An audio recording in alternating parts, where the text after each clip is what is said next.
लोकांचा आग्रह असतो की महाराज कबीर महाराज तुम्ही आज कीर्तनाला आले ना, ही आता ही दाढी काय आपल्याला घालायची नाही पडत, ही महाराजांच्या मावळ्याची लक्षात नाही का मला काय सांग.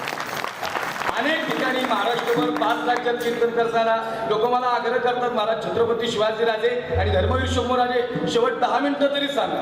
आणि हा विषय मुळमुळीत आवाजात सांगायचा विषय नाही. राजा असं म्हणलं ताना बरायस का लई दिवस झाला आला नाही. राणा म्हणलं काय नाही राजा काय झालं जरा शेलार मामाची तब्येत बिघडली. बरं कसं आहे असं सांगितलं कोणी बोलेल का म्हणा. छत्रपती शिवाजीराजे म्हणजे तो रूपाल वेगळा आहे, राजे म्हणजे तो शब्द वेगळा आहे, ते कर्तृत्व वेगळं आहे सजला हो, आणि तो दाब वेगळा आहे. त्या प्रत्येक शब्दाला एक वेगळं वजन पाहिजे. राजगडावर मासाहेब जिजाबाद आणि मासाहेब सांगतात राजा अरे दिसतो का तो कोणाला, हो मासाहेब दिसतो ना.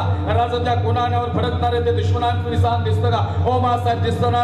राजा तेच आमच्या डोळ्याला जखमा करून जात आहे. आदरे असावी मासाहेब राजा उतरवा ते दुश्मनांचं निशाण आणि पुन्हा एकदा फडकू द्या हा भगवा या कोठाण्यावर. राजा या कोठाण्यावर सह्याद्रीच्या धरी धरी खोऱ्यातून सह्याद्रीच्या धरी धरी खोऱ्यातून 18 पगड जाती 12 बुलुतेदार यांना सोबत घेऊन स्वराज्याची निर्मिती करणारा आणि महाराष्ट्रावर भगवा फडकवणारा जगातला पहिला राजा छत्रपती शिवाजी राजे भोसले.